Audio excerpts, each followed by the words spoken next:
Bismillahirrahmanirrahim. Assalamualaikum warahmatullahi wabarakatuh.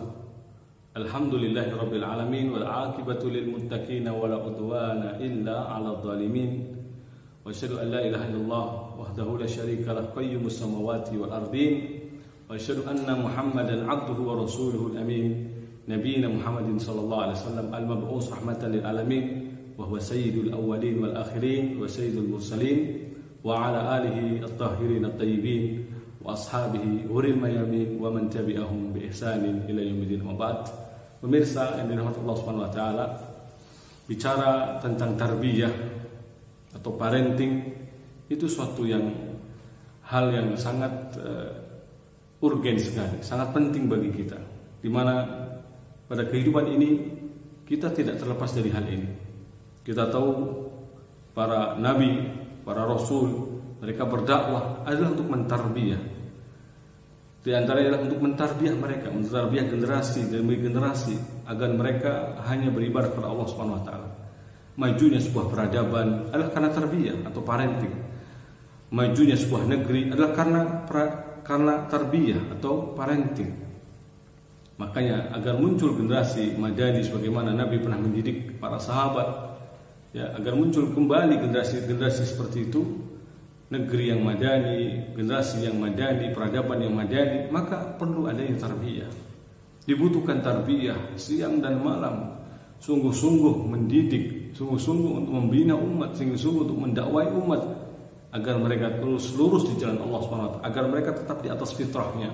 Karena inti dari tarbiyah itu adalah agar manusia itu tetap utuh di atas fitrahnya, dan fitrah mereka adalah tauhid, fitrah mereka adalah lurus di atas tauhid.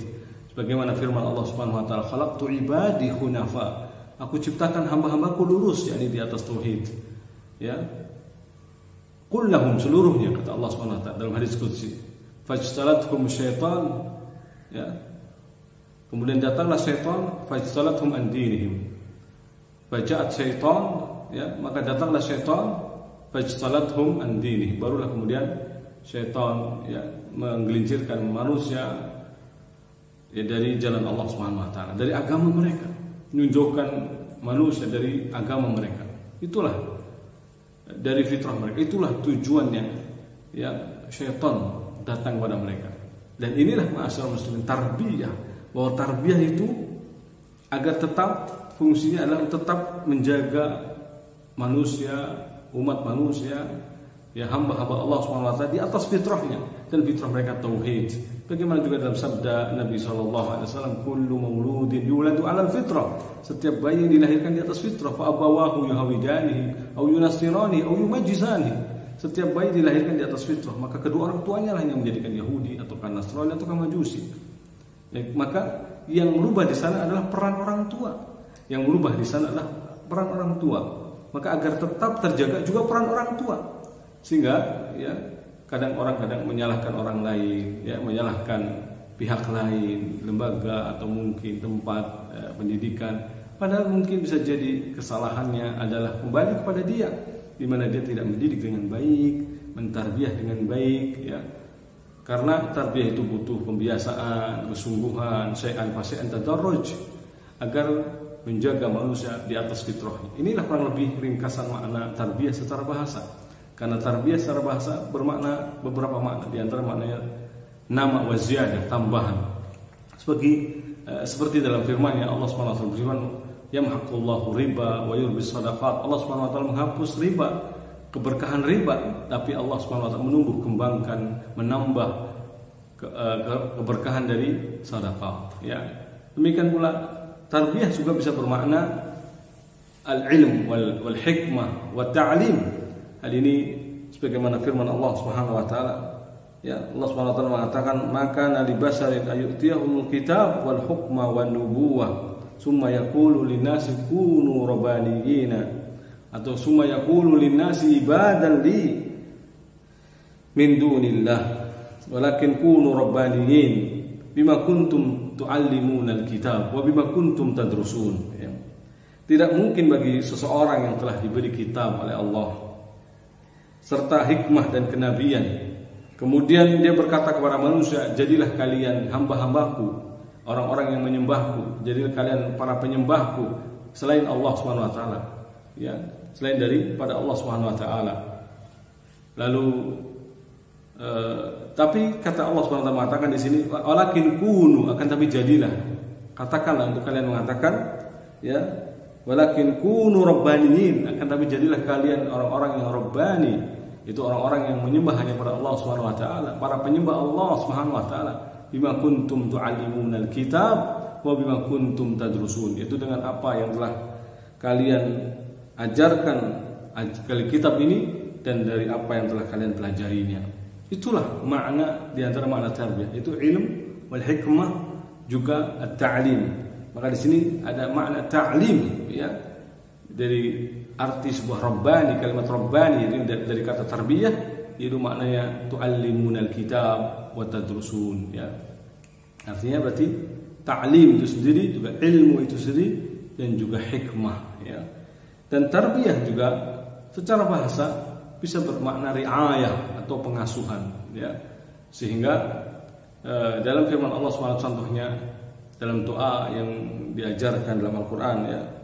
Seorang berdoa kepada Allah Subhanahu wa taala, dalam doanya seperti dalam ayatnya Allah berfirman, waqfid lahum janaha dhulli minar rahmah wa qul rabbirhamhuma kama rabbayani shaghira. Dan rendahkanlah dirimu terhadap keduanya, yaitu kedua orang tuamu, kepada ibu bapakmu. Rendahkanlah dirimu kepada ibu bapakmu dengan penuh kasih sayang, dan ucapkanlah, wahai Tuhanku, sayangilah keduanya sebagaimana mereka berdua telah mendidikku, menjagaku, mengasuhku pada waktu aku kecil. Riayah, jadi tarbiyah itu riayah, pengasuhan, penjagaan, atau juga mendidik itu sendiri, ya. Juga sebagaimana ucapan atau jawaban Fir'aun, ya, Allah abadikan dalam Al-Qur'an, ya. Allah sebutkan dalam Al-Qur'an penyebutannya, ya, kepada Nabi Musa alaihissalam ketika Fir'aun, ya, berkata kepada Nabi Musa alaihissalam, Allah menyebutkan qala, ya, qala alam nurika, qala alam nurabbika fina walida, qala alam nurabbika fina walida walabista fina min umrika sinina. Dia Fir'aun menjawab, bukankah kami telah mengasuhmu, ya, dalam lingkungan keluarga kami waktu engkau masih kanak-kanak, dan engkau tinggal bersama kami beberapa tahun dari umurmu. Quran surat Asy-Syu'ara ayat 18. Inilah beberapa arti tarbiyah secara bahasa, ya. Sehingga dalam arti bahasa ini juga disebutkan bagaimana disebutkan para ulama, ya, seperti Imam Baydawi, juga Imam Ar-Raghib Al-Asfahani. Imam Baydawi mengatakan sendiri ketika menyebutkan kata Rabb, ya, kata Rabb itu berasal dari kata tarbiyah yang berarti tablighu syai' ila kamalihi, ya, yaitu menyampaikan sesuatu sampai pada kesempurnaannya. Meskipun menyampaikannya di sini adalah syai'an fa syai'an, secara bertahap, sedikit demi sedikit.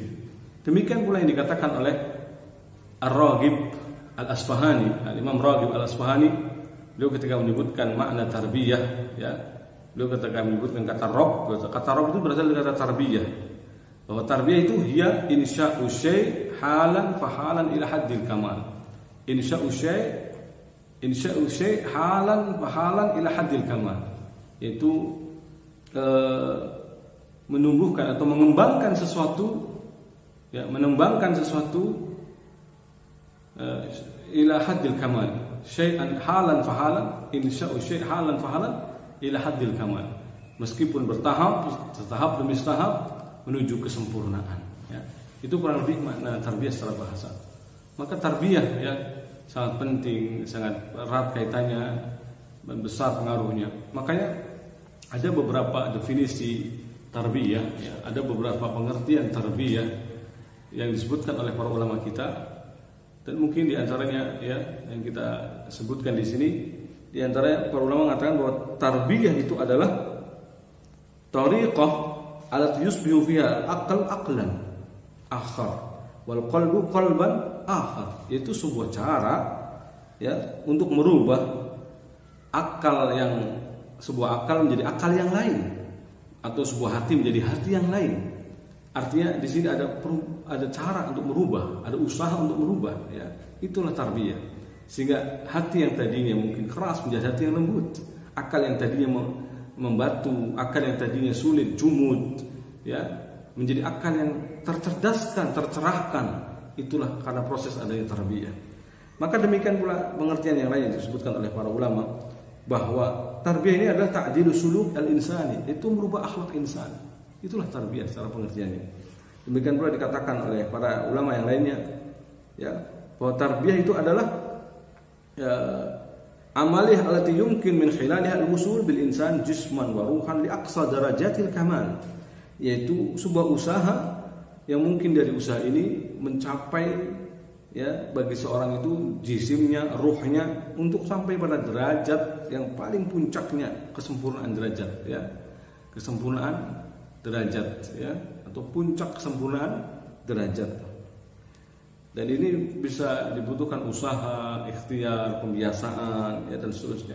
Demikian pula dikatakan, ada yang menyebutkan tarbiyah itu adalah sebuah usaha, pengalaman, jumlatul hibrat alati yamuru bihal insan min bidayatin hatta nihayatiha, yaitu sebuah usaha, pengalaman yang dilewati oleh seseorang dari awal hingga akhir ya, wa tu'assir fi suluki, yang punya pengaruh pada akhlaknya, sampai pada pengertian-pengertian yang lainnya. Sangat banyak para ulama memberikan definisi tarbiyah ini. Maka intinya bahwa tarbiyah itu kurang lebih adalah suatu usaha ya, untuk menjaga bagaimana caranya agar fitrah manusia tetap pada fitrahnya, kemudian menumbuh kembangkan anugerah atau bakat yang Allah berikan pada hamba agar tetap pada yang diinginkan oleh Allah Subhanahu wa taala, garis yang lurus, pada tempat yang benar ya, atau cara yang benar ya, ibadah yang benar dan seterusnya. Kemudian bisa juga masuk dalam makna tarbiyah ini adalah kandungannya di dalamnya adalah panduan atau pedoman bagaimana agar tetap di atas fitrahnya tadi. Ya, ada pedoman, ada cara yang harus ditempuh. Demikian pula ada tahapan ya. Nah, tarbiyah itu bertahap, syai'an fa syai'an, bagaimana dikatakan oleh Imam Bajali tadi, atau dikatakan halan fa halan, sebagaimana dikatakan oleh Imam Raghib Al-Asfahani. Jadi ada upaya bertahap demi tahap, atau selangkah demi selangkah, atau dikatakan tadarruj ya, bertahap. Itulah tarbiyah. Maka orang yang ingin mendidik, mentarbiyah generasi, tentu dia harus pandai-pandai memahami dalil Quran atau sunnah, karena ini sumber utama, rujukan utama di dalam hal tarbiyah. Demikian, semoga bermanfaat dan bisa dipahami kaum muslimin, dan kurang lebihnya mohon maaf. Wallahu taala wa alam bisawab. Sallallahu ala nabiyina Muhammad wa alihi wa sahbihi ajma'in. Walhamdulillahirabbil alamin. Wassalamualaikum warahmatullahi wabarakatuh.